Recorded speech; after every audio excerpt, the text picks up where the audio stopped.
और इतनी गर्मी के बावजूद भी आटकोट में इतनी बड़ी संख्या में आशीर्वाद देने के लिए आए हुए मेरे प्यारे भाइयों और बहनों,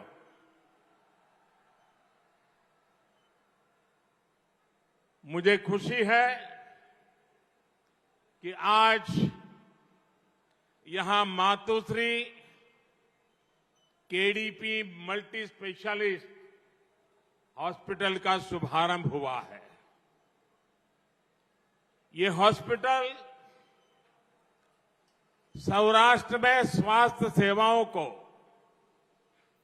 और बेहतर बनाने में मदद करेगा। जब सरकार के प्रयास में जनता का प्रयास जुड़ जाता है तो सेवा करने की हमारी शक्ति भी अनेक गुना बढ़ जाती है। राजकोट में बना यह आधुनिक अस्पताल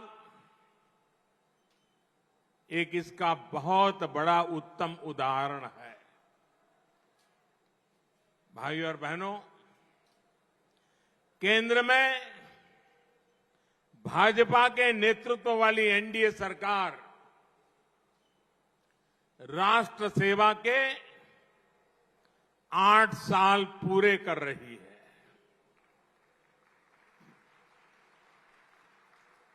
आठ वर्ष पहला તમે બધા મને વિદાય આપી હતી,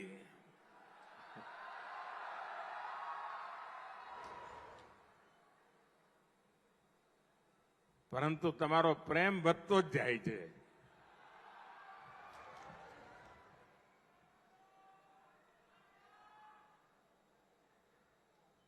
आज जब गुजरात की धरती पर आया हूं तो मैं सर झुका करके गुजरात के सभी नागरिकों का आदर करना चाहता हूं। आपने मुझे जो संस्कार दिए, आपने मुझे जो शिक्षा दी, आपने जो मुझे समाज के लिए कैसे जीना चाहिए, ये जो बातें सिखाई, उसी की बदौलत गत 8 वर्ष मातृभूमि की सेवा में मैंने कोई कोर कसर नहीं छोड़ी।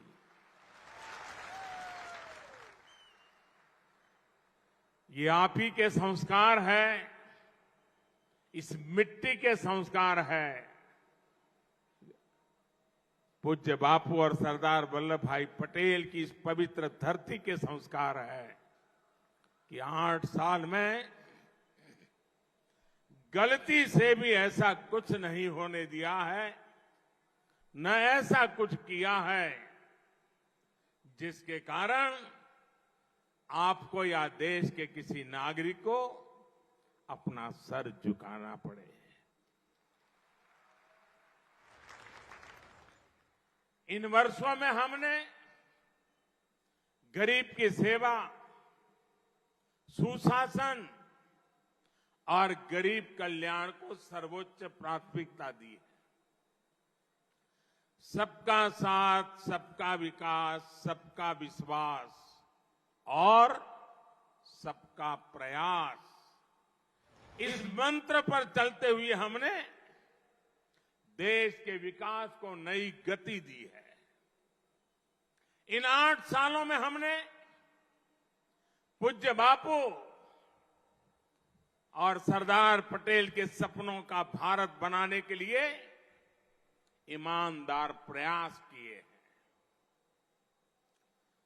पूज्य बापू एक ऐसा भारत चाहते थे जो हर गरीब, दलित, वंचित, पीड़ित, हमारे आदिवासी भाई बहन, हमारी माताएं बहनें, उन सबको सशक्त करे। जहां स्वच्छता और स्वास्थ्य जीवन पद्धति का हिस्सा बने, जिसका अर्थतंत्र स्वदेशी समाधानों से समर्थ हो। साथियों, 3 करोड़ से अधिक गरीबों को पक्के घर, 10 करोड़ से अधिक परिवारों को खुले में शौच से मुक्ति, 9 करोड़ से अधिक गरीब बहनों को धुएं से मुक्ति, 2.5 करोड़ से अधिक गरीब परिवारों को बिजली कनेक्शन, 6 करोड़ से अधिक परिवारों को नल से जल, 50 करोड़ से अधिक भारतीयों को 5 लाख रुपए तक मुफ्त इलाज की सुविधा। ये सिर्फ आंकड़े नहीं है मेरे भाइयों बहनों, ये सिर्फ आंकड़े नहीं है, बल्कि गरीब की गरिमा सुनिश्चित करने के हमारे कमिटमेंट के ये प्रमाण है, प्रमाण। साथियों, भाइयों और बहनों, गरीबों की सरकार होती है तो कैसे उसकी सेवा करती है, कैसे उसे सशक्त करने के लिए काम करती है, ये आज पूरा देश देख रहा है। 100 साल के सबसे बड़े संकट काल में, कोरोना महामारी के इस समय में भी देश ने ये लगातार अनुभव किया है। महामारी शुरू हुई तो गरीब के सामने खाने पीने की समस्या हुई तो हमने देश के अन्न के भंडार देशवासियों के लिए खोल दिए। हमारी माताओं बहनों को सम्मान से जीने के लिए जनधन बैंक खाते में सीधे पैसे जमा किए, किसानों और मजदूरों के बैंक खाते में पैसे जमा किए, हमने मुफ्त गैस सिलेंडरों की भी व्यवस्था की ताकि गरीब के घर की रसोई चलती रहे, उसका घर का चूल्हा कभी बुझ न पाए। जब इलाज की चुनौती बढ़ी तो हमने टेस्टिंग से लेकर ट्रीटमेंट की सुविधाओं को गरीब के लिए सुलभ कर दिया। जब वैक्सीन आई तो हमने ये सुनिश्चित किया कि हर भारतीय को वैक्सीन लगे, मुफ्त लगे। તમારા બધાના વેક્સિન લાગ્યા છે ને? ટીકાકરણ થઈ ગયું છે ને? કોઈને કાણી પાઈ આપવી પડી છે? 1 રૂપિયો ખર્ચવો પડ્યો છે? भाइयों बहनों, एक तरफ कोरोना का ये विकट समय, वैश्विक महामारी, और आजकल तो आप देख रहे हैं युद्ध भी चल रहा है। टीवी पर आधा समय युद्ध की खबरें हर किसी को चिंतित करती है। इन परिस्थितियों में भी हमने निरंतर प्रयास किया कि हमारे गरीब भाई बहन को, हमारे मिडिल क्लास को, मध्यम वर्ग के भाई बहनों को मुश्किल का सामना करना न पड़े। अब हमारी सरकार सुविधाओं को 100% नागरिकों तक पहुंचाने के लिए अभियान चला रही है। जो जिस बात का हकदार है उसे उसका हक मिलना चाहिए। जब हर नागरिक तक सुविधाएं पहुंचने का लक्ष्य होता है तो भेदभाव भी खत्म होता है, भ्रष्टाचार की गुंजाइश भी नहीं रहती, न भाई भतीजावाद रहता है, न जात पात का भेद रहता है। इसलिए हमारी सरकार मूलभूत सुविधाओं से जुड़ी योजनाओं को सैचुरेशन तक, 100% तक पहुंचाने में जी जान से जुटी हुई है। राज्य सरकारों को भी हम लगातार इस काम के लिए प्रेरित कर रहे हैं, सहायता कर रहे हैं। हमारा ये प्रयास देश के गरीब को, देश के मध्यम वर्ग को सशक्त करेगा, उनका जीवन और आसान बनाएगा। અને આજે જ્યારે અહીંયા જસદણમાં પહેલું સુપર સ્પેશિયાલિટી अस्पताल અને આટકોટમાં અને મને આવ્યો તો હોસ્પિટલ જોવા જવાનો અવસર મળ્યો, બધા દાતાઓનો દર્શન કરવાનો મોકો મળ્યો, ટ્રસ્ટીઓને મળવાનો મોકો મળ્યો અને ટ્રસ્ટીઓ મને કહ્યું છું સાહેબ પાછું વળીને જોતા જ નહીં, અહીં કોઈ પણ આવશે ને ક્યારેય પાછો નહીં જાય। આ ટ્રસ્ટીઓના શબ્દો, એમની ભાવના, અનેક આધુનિક હોસ્પિટલ આપણા ઘર આંગણે, હું ભરતભાઈ બોગરાને, પટેલ સેવા સમાજના સૌ સાથીઓને જેટલા અભિનંદન આપું એટલા ઓછા છે। પટેલ સેવા સમાજે સમર્પિત ભાવથી આજે જે એક મોટું કામ કર્યું છે એના માટે આપ સૌ અભિનંદનના અધિકારી છો અને આમાંથી પ્રેરણા લઈને અનેક લોકો સમાજ માટે કંઈ ને કંઈ કરવાની ઈચ્છા રાખશે। સામાન્ય રીતે કોઈ કારખાનાનું ઉદ્ઘાટન કરવા ગયા હોઈએ,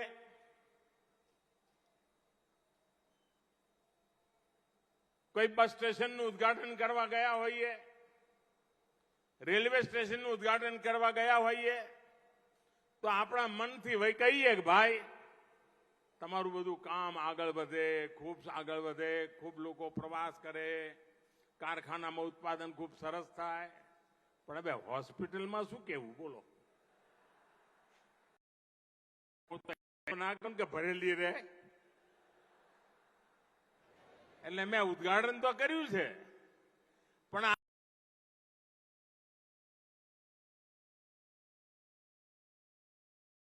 અને આનો લાભ ગુજરાતને ખૂણે ખૂણે સામાન્યમાં સામાન્ય માનવીને પણ મળવાનો છે। અને આજે અમારું આ આટકોટ તો જગ્યા એવી કે આજુબાજુના 3-4 જિલ્લાને એમ લાગે કે અમારું પાસે જ છે। બધા થવડા નીકળ્યા કે અડધા પોણા કલાક, 2 કલાકમાં પહોંચ્યા ભેગા છીએ। આપ તો જાણો છો હવે આપણા ત્યાં રાજકોટમાં ગુજરાતને જે એમ્સ મળી છે એનું કામ રાજકોટમાં તેજ ગતિથી ચાલી રહ્યું છે।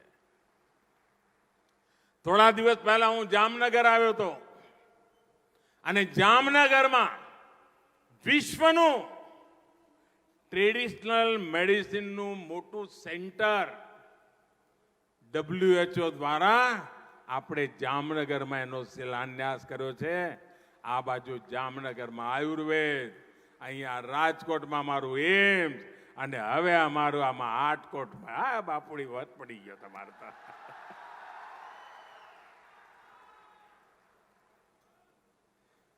સાથીઓ 2 દશક પહેલા હું તમારી સેવામાં મને મોકો તમે આપ્યો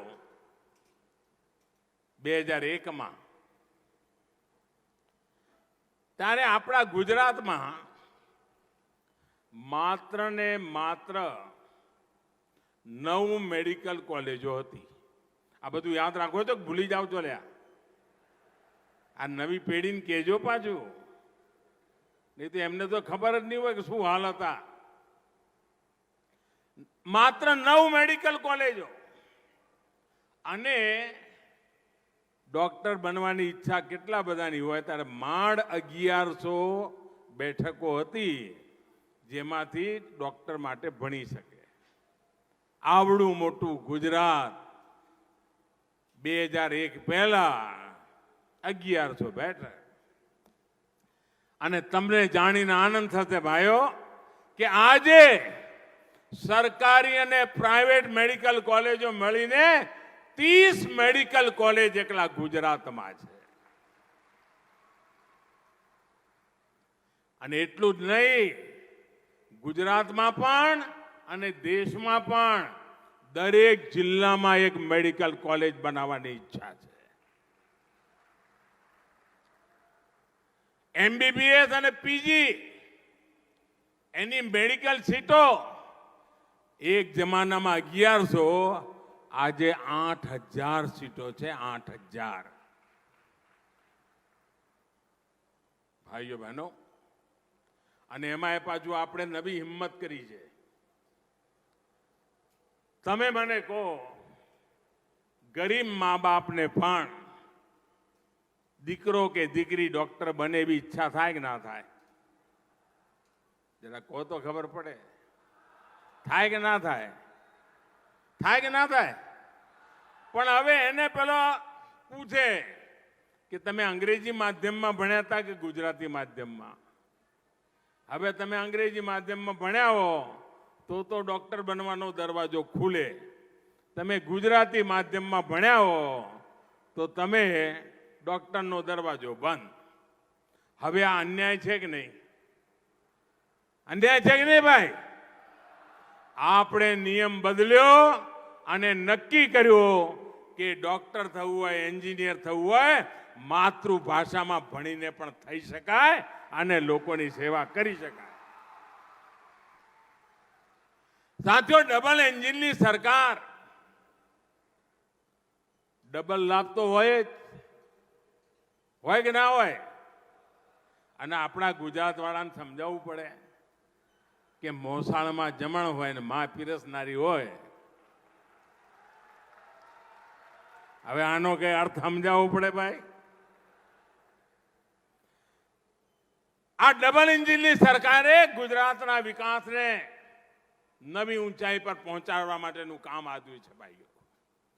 વિકાસની આડેની બધી અડચણો દૂર કરી છે અને એનો લાભ, તેજ ગતિથી વિકાસનો લાભ આજે એનો ગુજરાતને મળી રહ્યો છે. 2014 પહેલા ગુજરાતમાં એવા અનેક પ્રોજેક્ટ હતા કે દિલ્હીમાં એવી સરકાર હતી કે અહીંથી પ્રોજેક્ટ જાય ને તો એમને પ્રોજેક્ટ નહોતો દેખાતો, એમને અંદર મોદી જ દેખાય. અને એવું મગજ ફટકે, તરત જ કેન્સલ, રિજેક્ટ, કેન્સલ, રિજેક્ટ. બધા કામોને તાળા મારી દીધા હતા. એટલી બધી ઉદાસીનતા. આપણી માં નર્મદા, તમે વિચાર કરો, આ નર્મદા માને રોકીને બેઠા હતા. આ સરદાર સરોવર બાંધ બાંધવા માટે આપણે ઉપવાસ પર ઉતરવું પડ્યું હતું. યાદ છે ને સાથીઓ? અને ઉપવાસે રંગ લાયા કે સરદાર સરોવર બાંધ બની ગયો, સૌની યોજના બની ગઈ અને નર્મદા માતા કચ્છ કાઠિયાવાડની ધરતી પર આવીને આપણું જીવન ઉજાળવા માંડી પડી. માત્ર આ કામ થાય છે આપણે ત્યાં. અને હવે તો સરદાર સરોવર બાંધ, સરદાર વલ્લભભાઈ પટેલ, આખી દુનિયાનું સૌથી ઊંચામાં ઊંચું સ્ટેચ્યુ, આખી દુનિયામાં સરદાર સાહેબનું નામ ગુંજી રહ્યું છે ભાઈ. અને લોકો જાય તો અચરજ થાય છે કે આપણા ગુજરાતમાં આવડું મોટું કામ આટલું જલ્દી. એ તો ગુજરાતની તાકાત છે ભાઈ.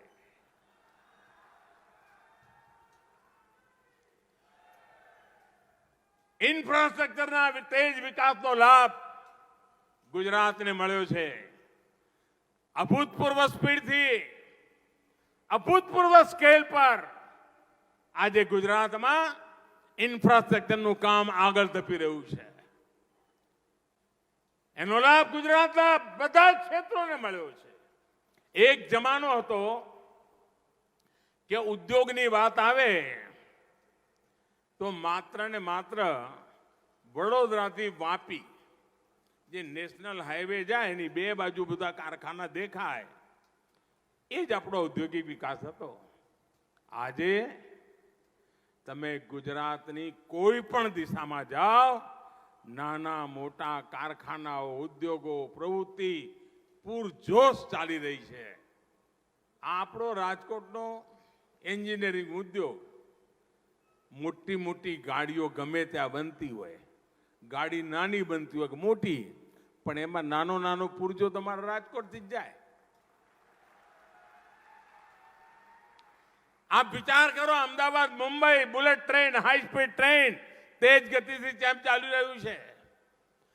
વેસ્ટર્ન ડેડિકેટેડ ફ્રેટ કોરિડોર મુંબઈથી દિલ્હી સુધીનો, અને જેના કારણે લોજિસ્ટિક માટેની વ્યવસ્થા તેજ ગતિથી કામ ચાલી રહ્યું છે. આ બધાનો લાભ ગુજરાતના હાઈવે જ્યારે ચોડા થાય, ડબલ ટ્રબલ 6 લાઈન, આનો લાભ ગુજરાતના બંદરોની તાકાત વધારનારો બનવાનો છે. એર કનેક્ટિવિટી આજે ગુજરાતમાં ભૂતપૂર્વ વિસ્તાર જોવા મળે છે. અને રોરો ફેરી સર્વિસ, મને યાદ છે, અમે નાના હતા ને છાપામાં વાંચીએ તો એમ તો કે આ રોરો ફેરી સર્વિસ શું છે. હું મુખ્યમંત્રી બન્યો, મેં પૂછ્યું કે આ છે શું, કયા ખૂણામાં છે. બચપણથી સાંભળતા આવ્યા હતા. આજે રોરો ફેરી સર્વિસ ચાલુ થઈ ગઈ અને આ લોકો 300-350 કિલોમીટરના બદલે સુરતથી કાઠિયાવાડ આવવું હોય તો 8 કલાક બચીને ગણતરીના સમયમાં આપણે પહોંચી જઈએ છીએ. વિકાસ કેવી રીતે થાય એ આપણે આજે જોયું છે. એમએસએમઈ ગુજરાતની સૌથી મોટી તાકાત તરીકે ઉભર્યું છે. આખા સૌરાષ્ટ્રની અંદર એક જમાનો હતો મીઠા સિવાય કોઈ ઉદ્યોગ નહીં. કાઠિયાવાડ ખાલી થતું હતું. રોજી રોટી કમાવા માટે કચ્છ કાઠિયાવાડના લોકોને હિન્દુસ્તાનના ખૂણે ખૂણે ભટકવું પડતું હતું. આજે હિન્દુસ્તાનના લોકોને કચ્છ કાઠિયાવાડ આવવાનું મન થાય છે. બંદરો ધમધમી રહ્યા છે. આ ગુજરાતની તાસીર બદલાણી છે. દોસ્તો, આપણો મોરબીનો ટાઇલ્સનો ઉદ્યોગ દુનિયામાં ડંકો વાગી રહ્યો છે. અમારો જામનગરનો બ્રાસનો ઉદ્યોગ દુનિયામાં એની પહોંચ થઈ રહી છે. દોસ્તો, હવે તો ફાર્મા ઇન્ડસ્ટ્રી, દવાની કંપનીઓ, એક જમાનામાં સુરેન્દ્રનગર પાસે દવાની કંપનીઓ આવે એના માટે ગુજરાતની સરકારો ભૂતકાળમાં એટલા બધા લાણી કરવાની જાહેરાતો કરી હતી, કાંઈ થતું નહોતું. આજે દવાની મોટી મોટી કંપનીઓ ગુજરાતની ધરતી પર, સૌરાષ્ટ્રની ધરતી પર અડંગો જમાવીને આગળ વધી રહી છે. ભાઈઓ, અનેક ક્ષેત્રો એવા છે કે જેમાં ગુજરાત તેજ ગતિથી આગળ વધી રહ્યું છે. અને એટલા માટે ભાઈઓ બહેનો, ગુજરાતના ઔદ્યોગિક વિકાસને જે કંઈ લાભ થાય એમાં વન ડિસ્ટ્રિક્ટ વન પ્રોડક્ટ એનું એક મોટું અભિયાન આપણે આખા દેશમાં ઉપાડ્યું છે. અને સૌરાષ્ટ્રની તો ઓળખ પણ છે. અને એ કાઠિયાવાડની અમારી ઓળખ, અમારી કચ્છની ઓળખ, અમારી ગુજરાતની ઓળખ સાહસિક સ્વભાવ, ખમીરવંતું જીવન, પાણીના અભાવ વચ્ચે પણ જિંદગી જીવનારો ગુજરાતનો નાગરિક આજે ખેતીના ક્ષેત્રમાં પણ ડંકો વગાડી રહ્યો છે. આ ગુજરાતની તાકાત છે ભાઈઓ. અને એ તાકાતને પ્રગતિના પંથે લઈ જવા માટે ચાહે સરકાર દિલ્હીમાં બેઠી હોય કે સરકાર ગાંધીનગરમાં બેઠી હોય, આપણે ચારે તરફ આગળ વધી રહ્યા છે. ભાઈ, આજે જ્યારે આરોગ્યની આટલી મોટી સુવિધાઓ અહીંયા વધી રહી છે, ત્યારે મારા તરફથી આ વિસ્તારના બધા નાગરિકોને શુભકામનાઓ છે. અને આપ વિશ્વાસ રાખજો, હમણાં ભૂપેન્દ્રભાઈ વર્ણન કરતા હતા પીએમ જય યોજનાનું, આયુષ્માન યોજના દુનિયામાં સૌથી મોટી આયુષ્માન યોજના આપણે ત્યાં ચાલે છે. અમેરિકાની કુલ જનસંખ્યા કરતા વધારે લોકો એનો લાભ હિન્દુસ્તાનમાં લે એવી યોજના ચાલે છે. યુરોપના દેશોની સંખ્યા કરતા વધારે લોકો લાભ લે એની યોજના ભારતમાં ચાલી રહી છે. 50 કરોડ લોકોને આયુષ્માન કાર્ડ દ્વારા ગંભીરમાં ગંભીર બીમારી હોય 5 લાખ રૂપિયા સુધી બીમારીનો ખર્ચ સરકાર ઉઠાવે છે. ભાઈઓ ગરીબી અને ગરીબને પડતી તકલીફો એ મારે ચોપડીમાં નથી વાંચવી પડી, ટીવીના પડદા પર નથી જોવું પડ્યું. મને ખબર છે કે ગરીબીમાં જિંદગી કેમ જીવાતી હોય છે. આજે પણ આપણા સમાજમાં માતાઓ બહેનો માંદગી હોય, પીડા થતી હોય, પરિવારમાં કોઈને કહે નહીં, સહન કર્યા કરે, ઘરના કામ પણ કરે, ઘરમાં કોઈ માંદું સાચવું હોય તો એને સાચવે. પોતાને થતી પીડાની વાત આપણી મા બહેનો કોઈને કરે નહીં અને ખૂબ વકરી જાય તો ઈશ્વરને પ્રાર્થના કરે કે તું મને ઉપાડી લે, આ મારા કારણે મારા છોકરા દુખી થાય છે. દીકરા દીકરીઓને ખબર પડે કે માં કઈ આપણે સારી હોસ્પિટલમાં જઈએ કે સારવાર કરાવીએ, ત્યારે માં કે ભાઈ એટલું બધું દેવું થઈ જશે અને પછી હું તો કહેવા મારે કેટલું જીવવાનું છે અને તમે દેવાના ડુંગરમાં ડૂબી જશો, તમારી તો પેઢી આખી ડૂબી જશે. હવે મારે જેટલા દાડા ભગવાને કહ્યું છે હું આ રહીશ અને દુઃખ ભોગવીશ, પણ આપણે હોસ્પિટલ નથી જવું, આપણે દેવું કરીને દવા નથી કરાવી. અને આપણા દેશની માતાઓ બહેનો પૈસાના અભાવે ઉપચાર નહોતી કરાવતી, દીકરો દેવાના ન ડૂબી જાય એના માટે થઈને હોસ્પિટલ નહોતી જતી. એ માતાઓ દિલ્હીમાં એક દીકરો એવો બેઠો છે,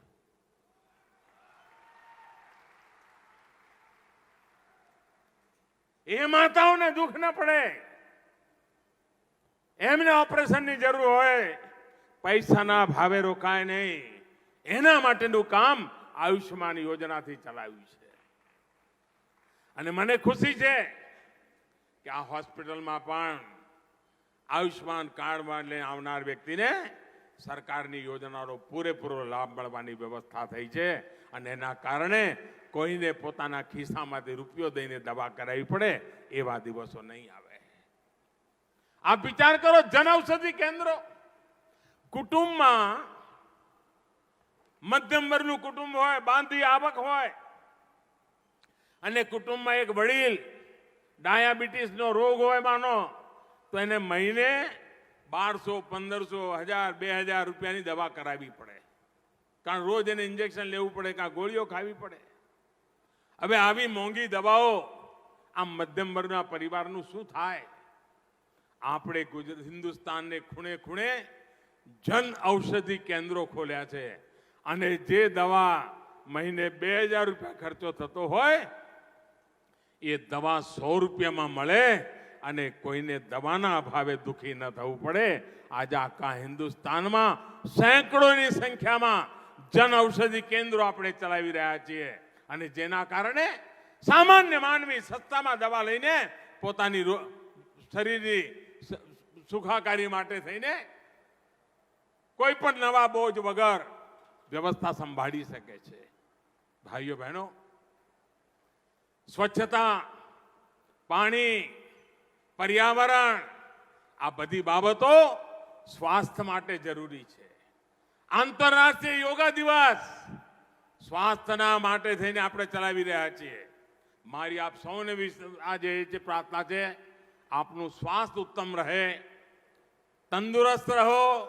આપણું ગુજરાતનું એક એક બાળક તંદુરસ્ત હોય, આપણી ગુજરાતની આવતીકાલ તંદુરસ્ત રહે, એના સંકલ્પ સાથે આજે આ શુભ અવસરે સમાજના સૌ આગેવાનોને હૃદયથી અભિનંદન આપું છું, દાતાઓને અભિનંદન આપું છું, એ દાતાઓની માતાઓને અભિનંદન આપું છું જેમણે આવા સંતાનોને સંસ્કાર આપ્યા, મોટા કર્યા, જેમણે સમાજ માટે આવડું મોટું કામ ઊભું કર્યું છે. એ સૌને અભિનંદન આપીને આપ સૌને પ્રણામ કરીને આપે આટલો બધો પ્રેમ વરસાવ્યો. લાખોની તાદાદમાં આવી ગરમીમાં અહીં આપનું આવવું, આ આશીર્વાદ એ જ મારી મોટી શક્તિ છે, એ જ મારી મૂડી છે.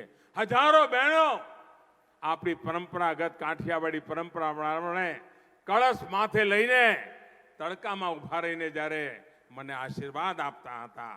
આટલી માતાઓ, બહેનો અને સર્વ સમાજની બહેનો પોતાના ઘરનો અવસર હોય એવી રીતે જે રીતે મને આશીર્વાદ આપ્યા છે, હું એ બધી માતાઓ બહેનોને પ્રણામ કરું છું. એમના આશીર્વાદને અનુરૂપ ભારતની સેવા, ગુજરાતની સેવા કરતો રહું, એ જ આપના આશીર્વાદ રહે.